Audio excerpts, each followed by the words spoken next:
بسم الله الرحمن الرحيم نحمده ونصلي على رسوله الكريم أما بعد فأعوذ بالله من الشيطان الرجيم بسم الله الرحمن الرحيم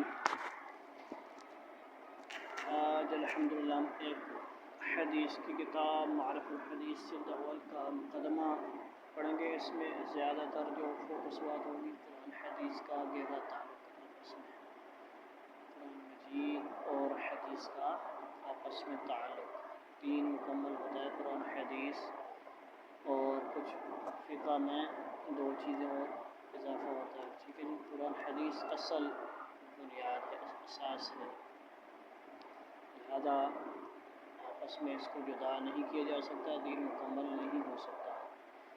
اور بلا شبہ قرآن پاک دین و شریعت کی اصل و اساس ہے، اور ادلہ شرع میں وہی سب سے مقدم اور سب سے محکم ہے، مگر اس کا کام صرف اصول بتانا ہے۔ تفریع و تفصیل اور توضیح و تشریح حدیث و سنت کا وظیفہ ہے۔ قرآن اصول بتائے گا، توضیح ڈیٹیل تشریح حدیث و سنت ہے۔ ہر باخبر جانتا ہے کہ قرآن کریم امت کو بلا واسطہ رسول نہیں دیا گیا تھا کہ لو تم بذات خود یا اپنے ہی جیسے غیر نبی لوگوں کی مدد سے پڑھو اور سمجھو اور اس پر عمل کرو، بلکہ اس کے نزول سے پہلے ایک برگزیدہ رسول صلی اللہ علیہ وسلم کو دنیا میں بھیج کر ان پر قرآن نازل کیا گیا، اور یہ صرف اس لیے کیا گیا تاکہ لوگ اپنے اپنے طور پر نہیں بلکہ صرف رسول صلی اللہ علیہ وسلم کے بیان اور تشریح کی روشنی میں اللہ کی اس کتاب کو سمجھیں۔ چنانچہ قرآن پاک ہی میں ارشاد ہے، وَأَنزَلْنَا أعوذ بالله من الشيطان الرجيم وأنزلنا إليك الذكر لتبين للناس ما نزل إليهم ولعلهم يتفكرون۔ سورۃ النحل 14واں سپارہ 44 آیات، سورت ہے 44 114 116 ہے آیت، اور نہیں 44 نہیں 44 ٹھیک ہے جی، اور یہ حوالہ لکھا ہوا 16 سورت ہے اور 44 آیت، ٹھیک ہے جی۔ اور نازل کیا ہم نے آپ کے پاس ذکر یعنی کتاب کو، تاکہ آپ کھول کھول کر بیان کریں لوگوں کے واسطے اس چیز کو جو نازل کی گئی ان کی طرف، اور تاکہ وہ غور و فکر کریں۔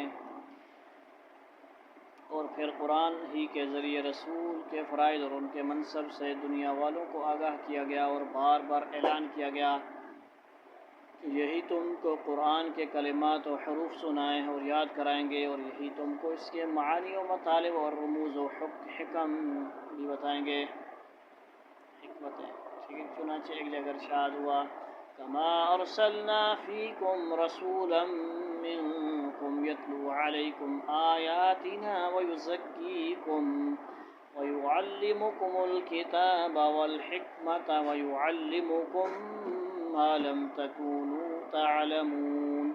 سورۃ البقرہ دوسری سورت 151 آیت ہے 159۔ جیسا کہ ٹھیک ہے جی، اعوذ باللہ پڑھنی چاہیے بار بار، اعوذ باللہ من الشیطان الرجیم، کما ارسلنا فیکم رسولا منکم یتلو علیکم آیاتنا ویزکیکم ویعلمکم الکتاب والحکمت ویعلمکم ما لم تکونوا تعلمون۔ جیسا کہ بھیجا ہم نے تم میں ایک رسول تم ہی میں سے کہ پڑھتا ہے تم پر ہماری آیتیں اور پاک کرتا ہے تم کو، اور سکھاتا ہے تم کو کتاب و حکمت، اور سکھاتا ہے تم کو وہ باتیں جو تم نہیں جانتے تھے۔ دوسری جگہ فرمایا، اعوذ باللہ من الشیطان الرجیم، لقد من الله على المؤمنين إذ بعث فيهم رسولا من أنفسهم يتلو عليهم آياته ويزكيهم ويعلمهم الكتاب والحكمة وإن كانوا من قبل لفي ضلال مبين. تیسری جگہ ارشاد ہوا هو الذي بعث في الأميين رسولا منهم يتلو عليهم آياته ويزكيهم ويعلمهم الكتاب والحكمة وإن كانوا من قبل لفي ضلال مبين. ٹھیک ہے جی. لقد من اللہ، بتحقیق احسان کیا اللہ تعالیٰ نے مومنوں پر جب کہ بھیجا ان میں ایک رسول انہی میں سے کہ تلاوت کرتا ہے ان پر اس کی آیتیں اور پاک کرتا ہے ان کو اور تعلیم کرتا ہے ان کو کتاب و حکمت، اور بالیقین تھے وہ اس سے پہلے گمراہی میں. تیسری جگہ ارشاد ہوا وہی وہ ذات ہے جس نے بھیجا ان پڑھوں میں ایک رسول انہی میں سے کہ تلاوت کرتا ہے ان پر اس کی آیتیں اور ان کو پاک کرتا ہے، تزکیہ کرتا ہے اور کتاب و حکمت کی ان کو تعلیم دیتا ہے. بالیقین وہ تھے اس سے پہلے گمراہی، کھلی گمراہی میں. ان لوگ کیا تھے؟ کھلی گمراہی میں تھے. ان تینوں آیتوں میں دو چیزیں الگ الگ ذکر کی گئی ہیں. تلاوت آیات، تعلیم کتاب. ٹھیک ہے جی.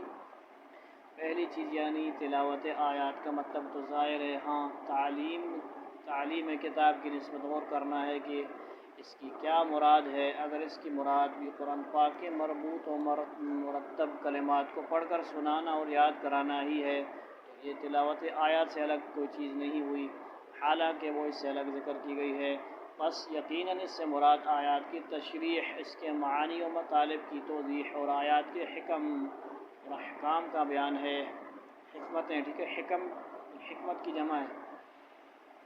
بس جب قرآن ہی سے یہ معلوم ہو چکا کہ آن حضرت صلی اللہ علیہ وسلم کے فرائض رسالت میں جس طرح الفاظ و کلمات قرآن کی تلاوت و تبلیغ ہے، اسی طرح اس کے معانی و مطالب کا بیان بھی فرائض رسالت میں داخل ہے، تو لازمی طور پر یہ بھی ماننا پڑے گا کہ جس طرح متن قرآن حجت ہے، یعنی قرآن کے الفاظ حجت ہیں، اسی طرح اس کی نبوی تشریحات بھی حجت اور واجب القبول ہیں. ورنہ آپ کو تعلیم کتاب کا مکلف بنانا اور تعلیم کتاب کو آپ کا منصبی وظیفہ بتلانا بالکل بے معنی ہوگا.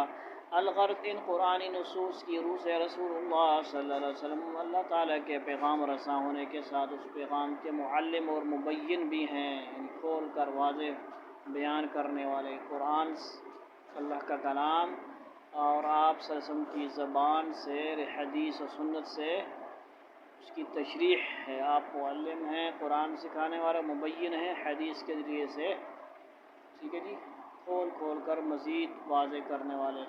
اور جب قرآنی نصوص سے آپ کا معلم و مبین قرآن ہونا ثابت ہو چکا تو جو شخص اس آپ کی رسالت و نبوت پر ایمان رکھتا ہے، جس طرح اس سے انکار نہیں کر سکتا کہ آپ نے متن قرآن کی تلاوت و تبلیغ فرمائی، اسی طرح اس سے بھی انکار نہیں کر سکتا کہ آپ نے اس کی تعلیم و تبیین بھی فرمائی. ٹھیک ہے جی، تعلیم بھی فرمائی اور اس کو کھول کر بیان بھی فرمایا، تعلیم و تبیین بھی فرمائی. اور چونکہ قرآن کریم اللہ تعالیٰ کی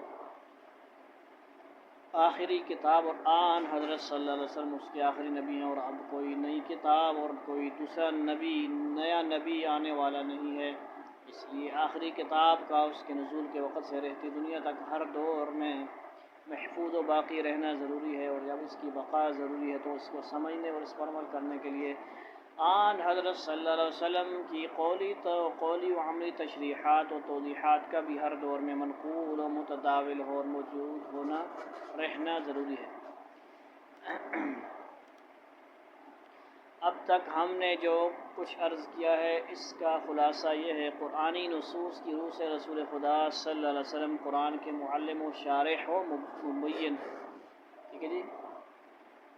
نمبر 2، آپ نے جس طرح متن قرآن سے مراد قرآن کے الفاظ ہیں جی، ٹھیک ہے جی، جو نظر آتے ہیں الف لام میم الحمدللہ وغیرہ سارا جو صرف عربی ہے، عربی متن قرآن کی تبلیغ کی، اسی طرح اس کی شرح و تبیین بھی فرمائی.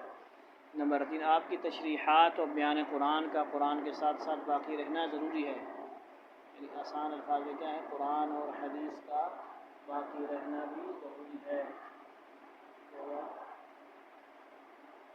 یہ فرما رہے ہیں۔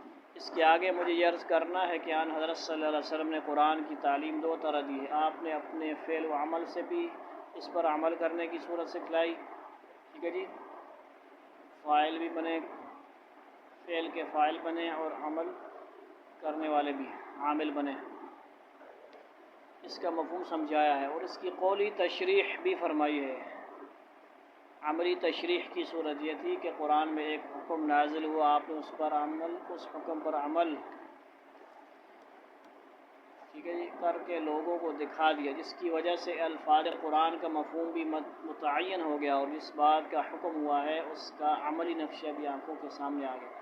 مثلا قرآن پاک میں اقامت صلاۃ کا تاکید حکم نازل ہوا، اور اس کے ارکان اور بعض اجزائے ترکیبی مثلا قیام، رکوع، سجود، قرات وغیرہ کا ذکر بھی قرآن میں کیا گیا، مگر ان اجزاء کو کسی خاص ترتیب کے ساتھ ادا کرنے کا بیان اور نماز کی پوری ترکیب اس میں کہیں ذکر نہیں کی گئی۔ بس ان اجزاء کو خاص ترکیب کے ساتھ باہم مربوط کر کے جوڑ کے، ٹھیک ہے جی، نماز قائم کرنے کی ایک خاص شکل آن حضرت صلی اللہ علیہ وسلم کے عمل سے متعین ہو گئی یا متعین ہوئی۔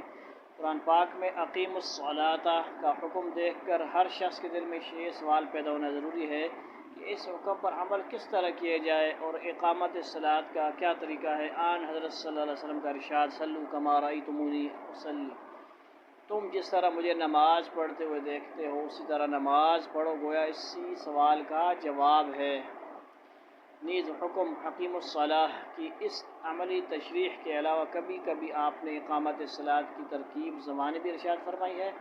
اسی طرح مثلا قرآن پاک میں حج کو فرض قرار دیا گیا، مگر حج کا طریقہ اور ترتیب وار اس کے ارکان و مناسک نہیں بیان کیے گئے، تو آن حضرت صلی اللہ علیہ وسلم نے حج کر کے دکھا دیا کہ اس طرح اس فریضہ کی بجا آوری ہونی چاہیے، اور اسی لیے کہ قرآن کی تشریح و تبیین صرف آپ ہی کے قول یا عمل سے ہو سکتی ہے۔ حجۃ الوداع کے موقع پر عرفات کے میدان میں جہاں سارے حج آئے تھے، اعلان فرمایا، خذوا عنی مناسککم لعلی لا اراکم بعد عامی ھذا،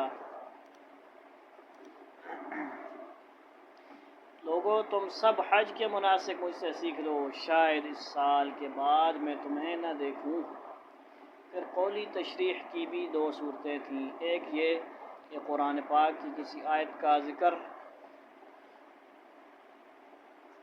یا اس کی طرف اشارہ کر کے اس کی تفسیر یا اس سے جو حکم مستنبط فر ہوتا ہے اس کو بیان فرماتے تھے، اور دوسری صورت یہ تھی کہ اپنے وہبی علم اور فہم خاص کی بنا پر جو استنباط و استفادہ آپ نے قرآن کریم سے کیا اس کو آیت کا حوالہ دیے اور اس کی طرف اشارہ کیے بغیر بیان کر دیتے تھے۔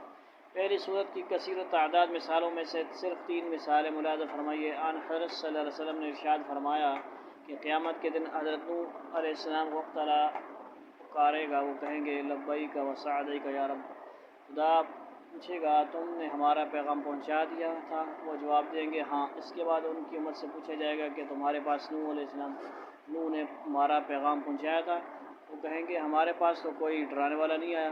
تب خدا تعالیٰ حضرت نوح علیہ السلام سے مخاطب ہوگا کہ تمہارے حق میں کون گواہی دے گا؟ وہ عرض کریں گے کہ محمد صلی اللہ علیہ وسلم اور ان کی امت۔ اس کے بعد امت محمدیہ علیہ صحابہ الصلاۃ والسلام گواہی دے گی کہ حضرت نوح نے پیغام پہنچا دیا تھا، اور امت کی گواہی کی تصدیق رسول کرے گا، یعنی میں کروں گا۔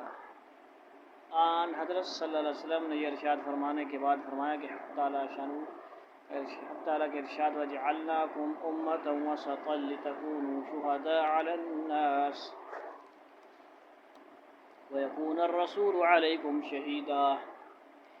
میں یہی بیان ہے۔ صحیح بخاری کتاب و تفسیر بروایت ابو سعید خدری رضی اللہ تعالی عنہ، حضرت عدی بن حاتم رضی اللہ تعالی عنہ سے نے آن حضرت صلی اللہ علیہ وسلم سے دریافت کیا کہ الخیط الابیض اور الخیط الاسود سے 2 دھاگے مراد ہیں۔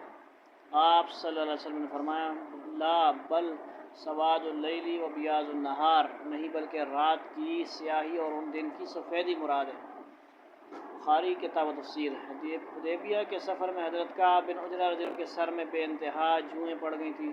حضرت صلی اللہ علیہ وسلم نے دیکھا تو فرمایا کہ میں نہیں سمجھتا تھا کہ تم اتنی تکلیف و مشقت میں مبتلا ہو گئے ہو، کیا ایک بکری تم پا سکتے ہو؟ انہوں نے کہا نہیں۔ تو آپ نے فرمایا کہ اچھا سر منڈوا ڈالو اور 3 روزے رکھ لو، یا 6 مسکینوں کو فی مسکین 1 صاع کے حساب سے صدقہ دے دو۔ بخاری کتاب و تفسیر۔ اس واقعے میں بظاہر آیت کا حوالہ یا اشارہ نہیں ہے، مگر فمن کان منکم مریضا او به اذى من رأسه ففدیۃ من صیام او صدقۃ او نسک کا نزول، چونکہ اسی واقعے میں ہوا ہے اس لیے ہم نے اس مثال کو بھی اسی ضمن میں ذکر کیا۔ قرآن پاک کی قولی تشریح کی دوسری صورت میں احادیث نبویہ کا اکثر حصہ یا ان کی بہت بڑی تعداد داخل ہے۔ یہ دوسری بات ہے کہ ایسی حدیثوں کا قرآنی ماخذ اپنے علم و عقل کی کوتاہی اور قصور فہم کی وجہ سے ہماری سمجھ میں نہ آئے، لیکن ایسی حدیثوں کی تعداد بھی کم نہیں ہے جن کا قرآنی ماخذ تھوڑی سی توجہ اور تعامل سے سمجھ میں آ جاتا ہے۔ کم از کم 2 مثالیں ناظرین اس کی بھی ملاحظہ فرما لیں۔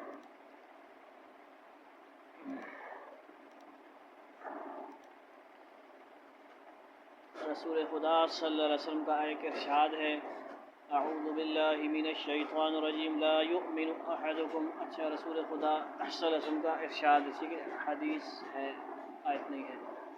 بسم اللہ الرحمن الرحیم۔ رسول خدا صلی اللہ علیہ وسلم کا ارشاد ہے، لا یؤمن احدکم حتی یکون ہواہ تبعا لما جئت بہ۔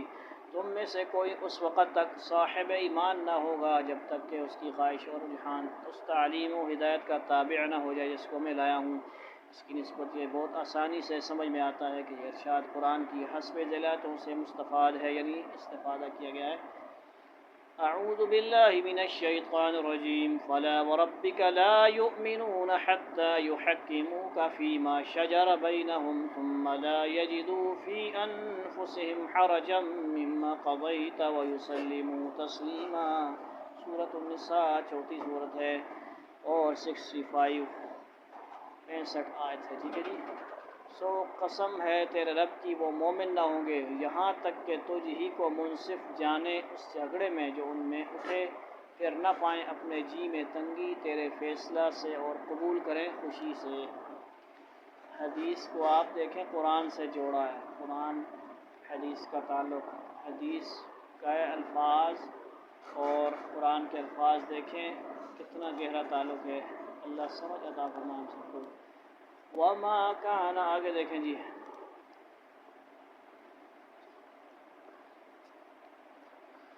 اعوذ باللہ من الشیطان الرجیم وما کان لمؤمن ولا مؤمنة اذا قضى الله ورسوله امرا ان يكون لهم الخيرة من امرهم۔ سورۃ الاحزاب 33 آیات، سورت ہے 36 آیات اس کی، 22 پارے میں ہے یہ سورۃ الاحزاب، اس میں شروع ہوتی ہے۔ اور کام نہیں کسی ایمان والے مرد کا اور نہ ایمان والی عورت کا جب کہ فیصلہ کر دیں اللہ اور اس کا رسول کسی معاملہ میں، یہ کہ ان کو رہے اختیار اپنے اس معاملہ میں، یعنی اللہ رسول کے حکم کے بعد ایمان والوں کا کام صرف تسلیم و اطاعت ہے، اس کے سوا کچھ نہیں۔ اور حضرت صلی اللہ علیہ وسلم کا ارشاد ہے، من ملک زادا وراحلۃ تبلغه الى بیت اللہ ولم یحج فلا علیہ ان یموت یہودیا او نصرانیا۔ رواہ ترمذی عن علی ویزید ما رواہ دارمی عن ابی امامہ۔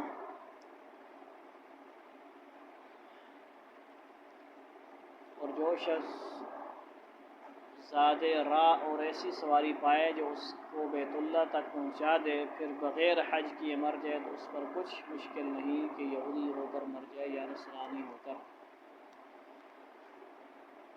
اس کی نسبت خود ترمذی کی روایت میں ارشاد ہوا ہے، اشارہ موجود ہے کہ یہ قرآن پاک کی آیت وَلِلَّهِ عَلَى النَّاسِ حِجُّ الْبَيْتِ الآیہ سے مستنبط ہے، یعنی اس کا بھی تعلق ہے اس حدیث کا، آیت کا اس حدیث سے تعلق ہے۔ مگر روایات میں چونکہ پوری آیت مذکور نہیں ہے اس لیے بہت سے لوگوں کو وجہ استنباط سمجھنے میں مشکل پیش آتی ہے۔ پوری آیت سامنے ہو تو اس کے آخری حصے سے صاف وہ تردید مفہوم ہوتی ہے جو حدیث میں مذکور ہے. سنیے پوری آیت میں. وَلِلَّهِ عَلَى النَّاسِ أعوذ بالله من الشيطان الرجيم وَلِلَّهِ عَلَى النَّاسِ حِجُّ الْبَيْتِ مَنِ اسْتَطَاعَ إِلَيْهِ سَبِيلًا وَمَنْ كَفَرَ فَإِنَّ اللَّهَ غَنِيٌّ عَنِ الْعَالَمِينَ. سورۃ آل عمران تیسری سورت 97 آیت ہے. اور اللہ کا حق ہے لوگوں پر حج کرنا بیت اللہ کا، ان پر جو استطاعت رکھتے ہوں اس کی طرف راہ چلنے کی، اور جو کوئی کفر کا طریقہ اختیار کرے پھر اللہ پر واہ نہیں رکھتا. جہاں کے لوگوں کی اس قسم کی اور بھی کثیر التعداد مثالیں پیش ہو سکتی ہیں، مگر اس وقت چونکہ ہمارا موضوع سخن یہ نہیں ہے اس لیے انہی دو مثالوں پر اکتفا کی جاتی ہے. حاصل کلام یہ ہے کہ احادیث نبویہ کا اکثر حصہ قرآن پاک کی تشریح یا تفصیل یا اس سے استنباط ہے، جو یعلمہم الکتاب اور لتبین الناس ما نزل الیہم جیسے نصوص کے بموجب آن حضرت صلی اللہ علیہ وسلم کے فرائض رسالت میں داخل ہے. اور یہی قرآنی نصوص و بینات ہم کو یہ بھی بتلاتے ہیں کہ رسول اللہ صلی اللہ علیہ وسلم کی یہ تشریحات و تفریعات اور استنباطات واجب القبول. ٹھیک ہے جی. تشریحات، تشریح کی جمع ہو گئی، تفریعات، تفریع یعنی وہ تفرع، تفریع. ٹھیک ہے جی. اور استنباطات، استنباط کی جمع استنباطات. استنباط جو کیا ہے قرآن کا حدیث میں آپس میں ملا کر جو پورا مسئلہ کیا جاتا ہے، بیان کیا جاتا ہے. واجب القبول اور واجب الاتباع ہیں. اس کے بعد قرآن کریم کی بیان کی ہوئی ایک اور حقیقت پر غور کیجیے. تعلیم حکمت قرآن کریم نے ایک تعلیم کتاب کے ساتھ تعلیم حکمت بھی آن حضرت صلی اللہ علیہ وسلم کا ایک فریضہ بتایا ہے. یہ حکمت کیا چیز ہے اس کو سمجھنے کے لیے فکر صحیح اور فہم سلیم کی ضرورت ہے. عقل سلیم چاہیے. حکمت کی مراد معلوم کرنے کے لیے سب سے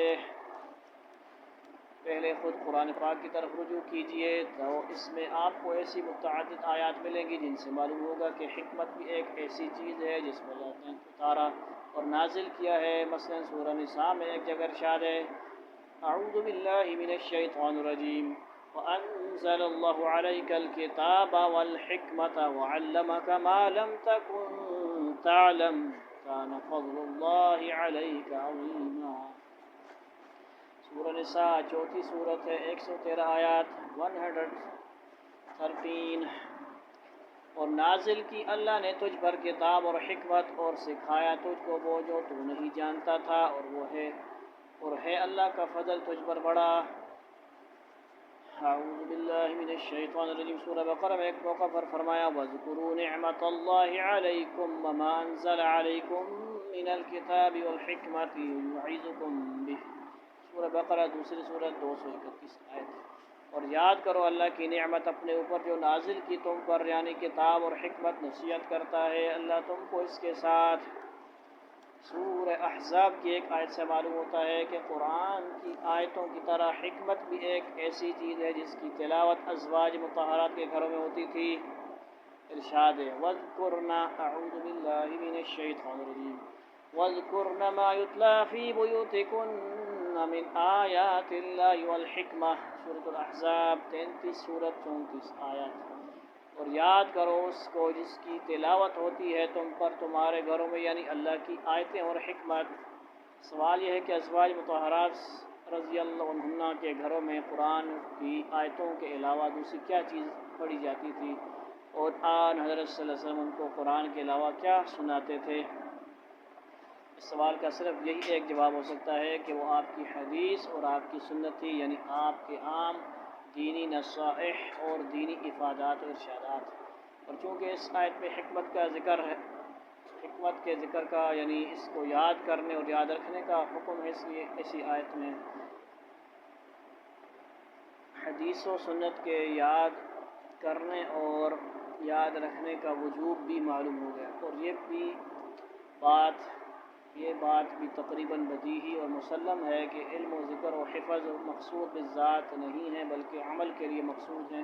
اس لیے اسی آیت میں حدیث و سنت پر عمل کا واجب اور معمور بھی ہونا بھی معلوم ہو گیا۔ اور جب سنت ہی کا دوسرا نام حکمت ہے تو اس سے پہلی آیتوں سے جن میں کتاب کی طرح حکمت کو بھی منزل من اللہ فرمایا گیا ہے، ثابت ہوا کہ سنت بھی منزل من اللہ اور وحی خداوندی ہے۔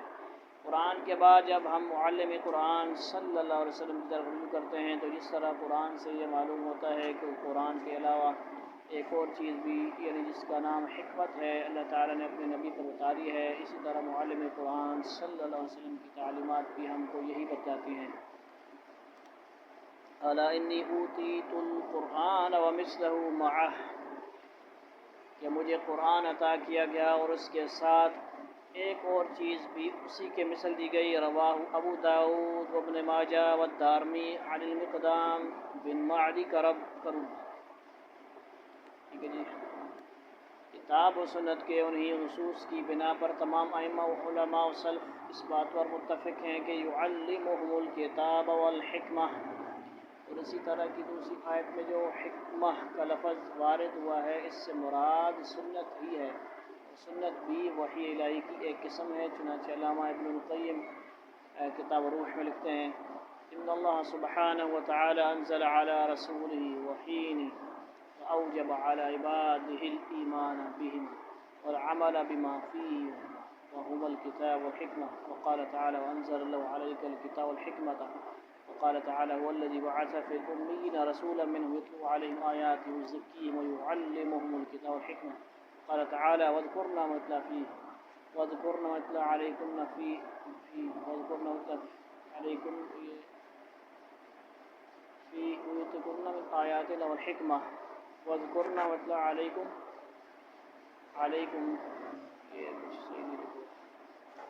من آيات الله والحكمة واذكرن ما يتلى عليكم في بيوتكن من آيات الله والحكمة،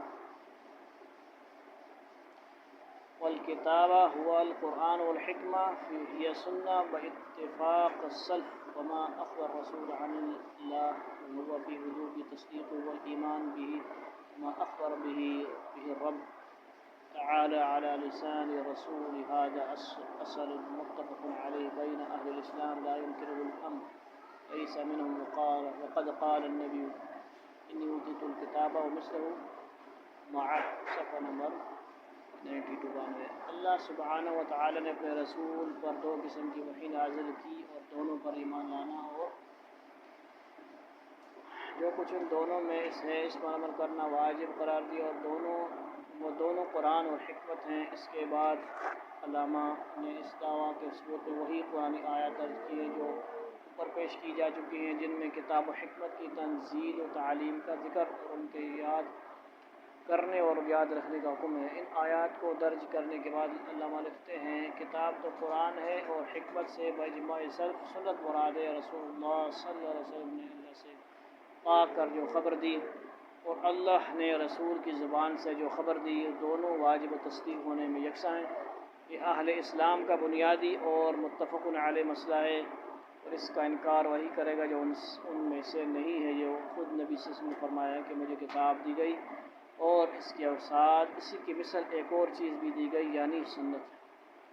اسوہ رسول صلی اللہ علیہ وسلم آن حضرت صلی اللہ علیہ وسلم یہ قرآن پاک کی جو تشریح و تبیین فرمائی اور وہ حکمت جو آپ پر نازل کی گئی ہر مومن بالقرآن کے لیے، ان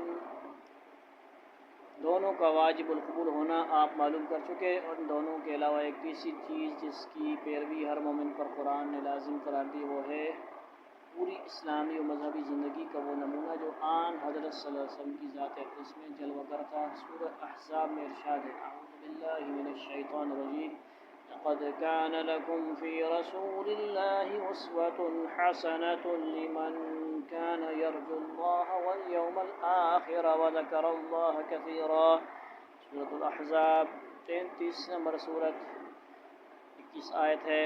تمہارے لیے بھلی تھی سیکھنی چال، ٹھیک ہے، تمہارے لیے اچھا تھا سیکھنا یہ اسواسنا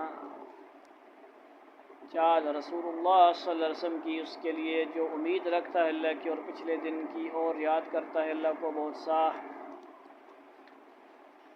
اس آیت میں حق تعالیٰ نے زندگی کے ہر مرحلہ میں رسول خدا صلی اللہ علیہ وسلم کے نقش قدم اور چلنے کا حکم ہم کو دیا ہے۔ ایسا نہیں ہے کہ صرف جنگ کی حالت میں اور پریشانی کے موقع پر آپ کے صبر و ضبط کی مثال سامنے رکھنے اور فقط اس کی پیروی کرنے کی تلقین کی گئی ہو، جیسا کہ اس آیت کے متعلق آج کل کے بعض لوگوں کو غلط فہمی ہوئی ہے، اس لیے کہ اس کو تو کوئی کمزور سے کمزور وجہ نہیں ہو سکتی کہ جنگ کے موقع پر تو آپ کا طرز عمل واجب الاتباع ہے، مگر امن و اصلاح کے موقع پر آپ کا طرز عمل لازم و اتباع نہیں ہے، یا باب جہاد میں تو آپ کی ذات میں ہمارے لیے اسواسنا ہے، مگر اقامت صلاۃ و ادائے حج کے باب میں آپ کی ذات میں ہمارے لیے قابل پیروی نمونہ نہیں ہے۔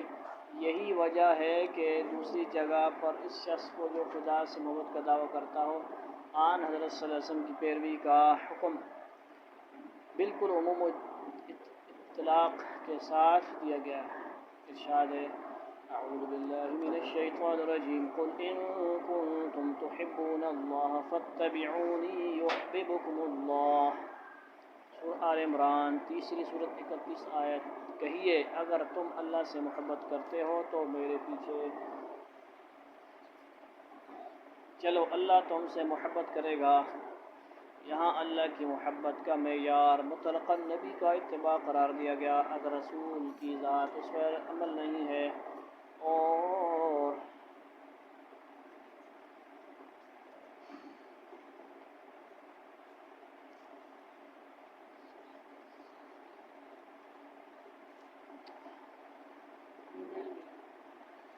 یہاں اللہ کی محبت کا معیار مطلقاً نبی کا نبی کا اتباع قرار دیا گیا اگر رسول کی ذات اس پر اسوہ عمل نہیں ہے اور قرآن کے ماننے والے اس کی پیروی کے معمور نہیں ہیں، تو بتلایا جائے کہ اللہ نے اپنے نبی سے اپنی پیروی کرانے کو کیوں کہا۔ یہ کہنا تو عقل و فہم کی رسوائی کے سوا کچھ نہیں کہ میری پیروی کرو کا مطلب صرف اتنا ہے کہ میں جو قرآن سناتا ہوں بس اس کو سن لو، اس کو اس لیے کہ اتباع پیروی یا پیچھے چلنے کا یہ مطلب دنیا کی کسی زبان میں نہیں ہوتا۔ ان الفاظ کے معنی تو کسی کے طرز عمل کی تقلید اور کسی کے طور طریقہ پر کاربند ہونے ہی کے آتے ہیں۔ مذکورہ بالا بیان سے ہر حق طلب اور حق پسند کے ذہن میں یہ بات اچھی طرح آ گئی ہوگی کہ قرآن پر ایمان رکھنے والوں کو مجرد قرآن کے ماننے اور اپنے اپنے طور پر اس کے سمجھنے اور اپنے اپنے فہم کے مطابق اس پر عمل کرنے کا حکم نہیں دیا گیا ہے، بلکہ قرآن کے ساتھ حکمت کو بھی ماننے اور قبول کرنے اور اس کے ساتھ رسول اللہ صلی اللہ علیہ وسلم کو اسوہ عمل قرار دینے کے بھی وہ مامور ہیں۔ نیز قرآن پاک کو رسول سے بے نیاز ہو کر نہیں بلکہ انہی کی تعلیم، تبیین اور تشریح کی روشنی میں سمجھنے کے وہ مکلف ہیں۔ جب یہ بات ذہن نشین ہو چکی تو اب سنیے کہ آن حضرت صلی اللہ علیہ وسلم نے قرآن پاک کی جو تبیین فرمائی اور تعلیم دی اور وہ حکمت آپ پر اتاری گئی، نیز آپ کی پوری زندگی جس کا مکمل نقشہ ان خوش قسمتوں نے ہمارے سامنے کھینچ کر رکھ دیا ہے، جنہوں نے اس زندگی کا مشاہدہ کیا تھا، انہیں تینوں چیزوں کا نام حدیث و سنت ہے، اور نصوص کتاب اللہ کی روح سے ان تینوں کے واجب القبول ہونے کا مطلب الفاظ دیگر یہ ہے کہ قرآن، حدیث و سنت کو واجب القبول اور واجب الاتباع قرار دیتا ہے۔ حدیث کے حجت ہونے کی ایک اور قرآنی دلیل۔ حدیث حجت ہے یا نہیں، اس کو کوئی مسلمان نظر انداز کر سکتا ہے یا نہیں، اس کا فیصلہ ایک اور طریقہ سے بھی ہو سکتا ہے، اور وہ طریقہ بھی خود قرآن پاک کا بتایا ہوا ہے، اور وہ یہ ہے کہ قرآن پاک نے اتباع سبیل المؤمنین اولین کے طریقہ پر چلنے کو ضروری بتایا ہے۔ ارشاد ہے، اعوذ باللہ من الشیطان الرجیم، ومن يشاقق الرسول من بعد ما تبين له الهدى ويتبع غير سبيل المؤمنين نوله ما تولى ونصله جهنم وساءت مصيرا۔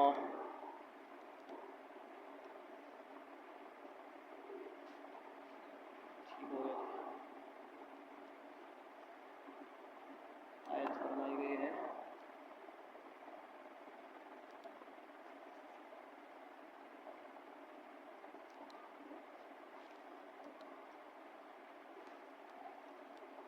النساء 4 نمبر صورت ہے، 115 آیت ہے۔ اور جو کوئی خلاف کرے رسول کی بات اس کے کہ واضح ہو گئی اس کے لیے ہدایت اور راہ پکڑے مومنین کے راستہ سے الگ، ہم حوالہ کریں گے اس کو اس راہ کے جن کی طرف اس نے رخ کیا ہے، اور انجام کار ہم اس کو داخل کریں گے دوزخ میں، اور وہ برا ہے وہ ٹھکانہ ہے۔ اس آیت میں حق تعالیٰ نے مومنین کے راستہ کو چھوڑ کر دوسرا راستہ اختیار کرنے والوں کو سخت وعید سنائی ہے اور اس کو مستحق دوزخ قرار دیا ہے۔ بس ضروری ہے کہ اس مسئلہ میں بھی یہ معلوم کیا جائے کہ مومنین اولین کا راستہ کیا تھا، یعنی صحابہ کرام کا راستہ کیا تھا۔ وہ آن حضرت صلی اللہ علیہ وسلم کے اقوال و افعال کو یا بلفظ سے دیگر حدیث و سنت کو حجت مانتے اور اس کو مشعل راہ قرار دیتے تھے یا نہیں۔ بس جب ہم اس باب میں مومنین اولین کی راہ و روش معلوم کرنے کے لیے اسلامی روایات اور اسلامی تاریخ کی طرف رجوع کرتے ہیں تو ہم کو حسب ذیل حالات و واقعات ملتے ہیں۔ تاریخ الخلفاء صفحہ 29 میں ہے کہ حضرت ابوبکر رضی اللہ عنہ کے پاس جب کوئی قضیہ فیصلہ وغیرہ آتا تھا تو پہلے وہ کتاب اللہ میں نظر فرماتے تھے، اگر کتاب اللہ میں ان کو فیصلہ مل جاتا تو وہی فیصلہ صادر فرماتے۔ اس میں ناکامی کی صورت میں اگر رسول اللہ صلی اللہ علیہ وسلم کی کوئی سنت اس باب میں انہیں معلوم ہوتی تو اس کے مطابق فیصلہ کرتے، اگر خود ان کو اس باب میں کسی سنت کا علم حاصل نہ ہوتا تو باہر نکل کر دوسرے مسلمانوں یعنی صحابہ سے دریافت فرماتے کہ ایک اس طرح کا معاملہ میرے پاس آیا ہے، اگر تم کو معلوم ہو کہ آن حضرت صلی اللہ علیہ وسلم نے اس قسم کے معاملے میں کیا فیصلہ کیا ہے تو بتاؤ۔ پھر ایسا ہوتا تھا کہ بعض اوقات کئی آدمی اکٹھے ہو کر بتاتے تھے کہ ہاں اس صورت میں آن حضرت صلی اللہ علیہ وسلم نے یہ فیصلہ کیا تھا۔ اس وقت حضرت ابوبکر رضی اللہ عنہ فرماتے الحمدللہ الذی جعل فینا من یحفظ عن نبینا، خدا کا شکر ہے جس نے ہم میں ایسے لوگ بنائے جو ہمارے نبی کی باتیں یاد رکھتے ہیں، یعنی حدیث وغیرہ کو سنت کو یاد رکھتے ہیں۔ آن حضرت صلی اللہ علیہ وسلم کی وفات کے بعد سب سے پہلا اور سب سے مشکل مسئلہ یہ سامنے آیا کہ آپ کا جانشین کس کو مقرر کیا جائے، تو اس مسئلہ کا حل بھی صحابہ نے آن حضرت صلی اللہ علیہ وسلم سنت میں تلاش کیا۔ طبقات ابن سعد و تاریخ الخلفاء وغیرہ میں حضرت علی کا قول منقول ہے، آن حضرت صلی اللہ علیہ وسلم کی وفات کے بعد ہم نے اپنے معاملہ یعنی مسئلہ جانشینی میں غور و فکر کیا تو ہم نے یہ پایا کہ آن حضرت صلی اللہ علیہ وسلم نے ابوبکر صدیق رضی اللہ عنہ کو اپنی زندگی میں نماز کے لیے آگے بڑھایا، یعنی امام مقرر کیا، تو جس کو آپ نے ہمارے دین کے لیے پسند کیا تھا ہم نے اس کو اپنی دنیا کے لیے بھی پسند کر لیا اور ابوبکر رضی اللہ عنہ کو آگے بڑھایا، جانشین رسول منتخب کر لیا۔ تاریخ الخلفاء وغیرہ میں حضرت ابن مسعود رضی اللہ تعالیٰ عنہ کا بیان مذکور ہے کہ آن حضرت صلی اللہ علیہ وسلم کی وفات کے بعد انصار کی زبانوں پر یہ بات آئی کہ ایک امیر ہم میں سے اور ایک امیر تم یعنی مہاجرین میں سے ہو۔ یہ بات حضرت عمر رضی اللہ عنہ کو معلوم ہوئی تو انہوں نے انصار کے پاس جا کر کہا، اے گروہ انصار، کیا تمہیں معلوم نہیں کہ آن حضرت صلی اللہ علیہ وسلم نے ابوبکر رضی اللہ عنہ کو مامور فرمایا کہ وہ لوگوں کی امامت کریں؟ اگر جانتے ہو تو بتاؤ کہ کس کا دل گوارا کرتا ہے کہ ابوبکر رضی اللہ عنہ سے آگے بڑھے۔ یہ سنتے انسان کی آنکھیں کھل گئیں اور بول اٹھے، نعوذ باللہ ان نتقدم ابا بکر رضی اللہ عنہ، خدا کی پناہ ہم ابوبکر کے آگے بڑھیں رضی اللہ تعالیٰ عنہ۔ یعنی سنت نبی سامنے آ جانے کے بعد تمام انصار مطمئن ہو گئے اور بے چون و چرا اس کو تسلیم کر لیا۔ نیز اسی کتاب میں ہے کہ وفات نبی کے بعد انصار کے مجمع میں حضرت ابوبکر رضی اللہ عنہ نے حضرت سعد رضی اللہ عنہ کو مخاطب کر کے فرمایا کہ سعد، تم جانتے ہو تم بیٹھے ہوئے تھے کہ آن حضرت صلی اللہ علیہ وسلم نے ایک بار فرمایا تھا، قریش ولا تو ھذا الامر، اس امر کے والی قریش ہیں۔ حضرت سعد رضی اللہ عنہ تعامل بولے کہ آپ نے سچ کہا، ہم وزیر و پشت بنا ہوں گے اور آپ لوگ امیر و والی، یعنی حضرت صلی اللہ علیہ وسلم کا قول یاد دلانے کے بعد ان حضرات نے خلافت کا خیال چھوڑ دیا۔ وفات نبوی کے بعد دوسرا مرحلہ آپ کے دفن کا تھا۔ اس میں اختلاف رائے تھا کہ آپ کو کہاں دفن کیا جائے، اس کا فیصلہ بھی حدیث نبی سے ہوا۔ اسی کتاب اور دوسری کتب مثلا تاریخ کامل صفحہ 225 جلد 3 میں ہے کہ جب یہ اختلاف رائے ہوا تو حضرت ابوبکر صدیق رضی اللہ عنہ نے فرمایا کہ میں نے آن حضرت صلی اللہ علیہ وسلم کو یہ فرماتے ہوئے سنا ہے کہ ہر نبی اپنی اسی خوابگاہ کے نیچے مدفون ہوتا ہے جہاں اس کی روح قبض کی گئی ہو۔ یہ سنتے ہی سارا اختلاف ختم ہو گیا اور باتفاق رائے آن حضرت صلی اللہ علیہ وسلم کی اسی مقدس سرزمین میں جہاں آپ کی روح پاک قبض کی گئی تھی سپرد خاک کیے گئے۔ تاریخ اسلام کا ایک نہایت اہم واقعہ جمع قرآن کا واقعہ ہے۔ حضرت عمر رضی اللہ عنہ نے حضرت ابوبکر صدیق رضی اللہ عنہ کو جب مشورہ دیا کہ پورا قرآن یکجا کر دیا جائے اور ابتدا سے انتہا تک یکجا لکھ کر ایک مصحف میں 2 لوحوں کے درمیان محفوظ کر دیا جائے، تو حضرت ابوبکر رضی اللہ عنہ ابتداءً بار بار یہی فرماتے تھے کہ کیف افعل شیئا لم یفعلہ رسول اللہ صلی اللہ علیہ وسلم، میں وہ کام کیسے کروں جو رسول اللہ صلی اللہ علیہ وسلم نے نہیں کیا۔ پھر ابوبکر صدیق رضی اللہ عنہ کو شرح صدر ہو گیا اور انہوں نے حضرت زید بن ثابت کو بلا کر جمع قرآن کی اہم خدمت ان کے سپرد کرنا چاہی، تو ابتدا میں ان کو بھی تأمل ہوا اور وہ بھی بار بار یہی کہتے تھے کیف تفعلان شیئا لم یفعلہ رسول اللہ صلی اللہ علیہ وسلم، لیکن بعد میں اللہ نے ان کے سینہ کو بھی کھول دیا۔ اور شیخین کی رائے کا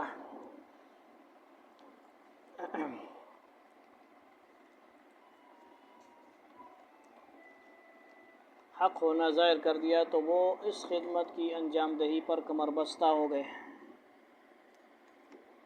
اس واقعہ کے نقل کرنے سے یہ مقصد ہے کہ اس سے نمایاں طور پر ظاہر ہوتا ہے کہ صحابہ کرام کو ہر کام پر اقدام کرنے سے پہلے آن حضرت صلی اللہ علیہ وسلم کی سنت کی تلاش و جستجو ہوتی تھی، یہی ان کی روش اور ان کا راستہ تھا۔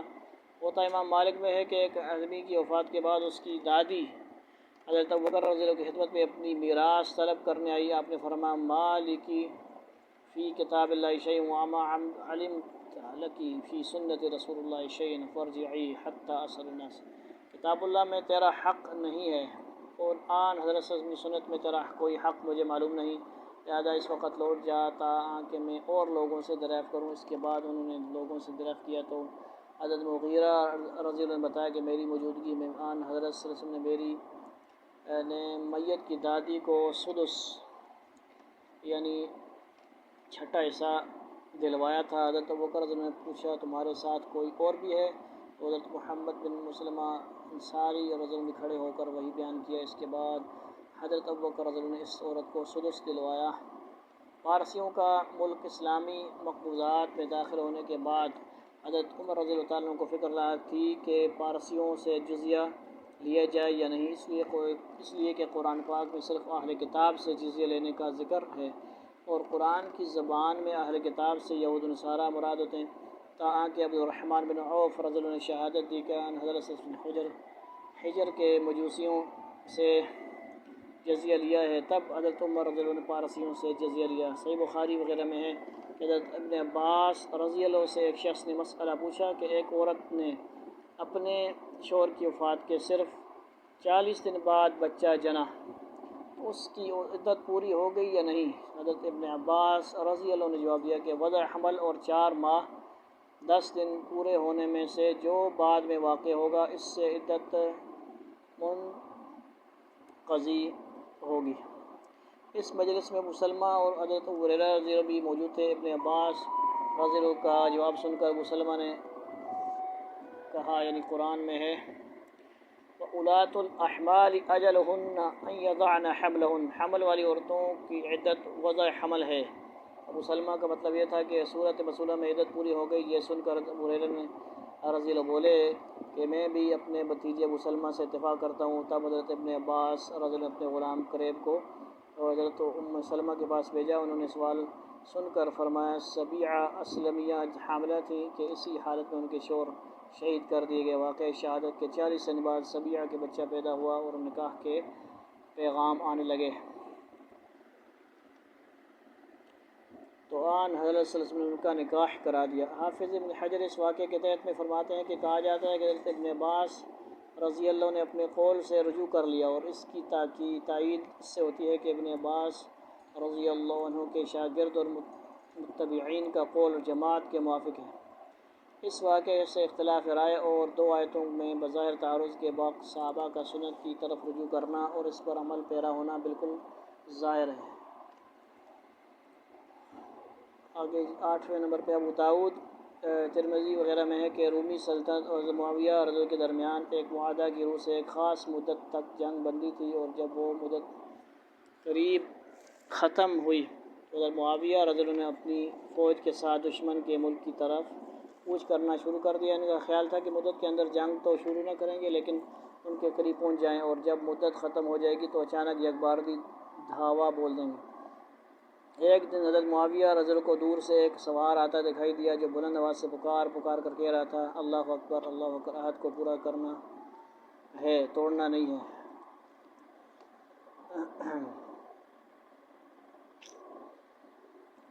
ویٹ کریں بس 9 نمبر یا 8 نمبر مکمل کرنا ہے انشاءاللہ۔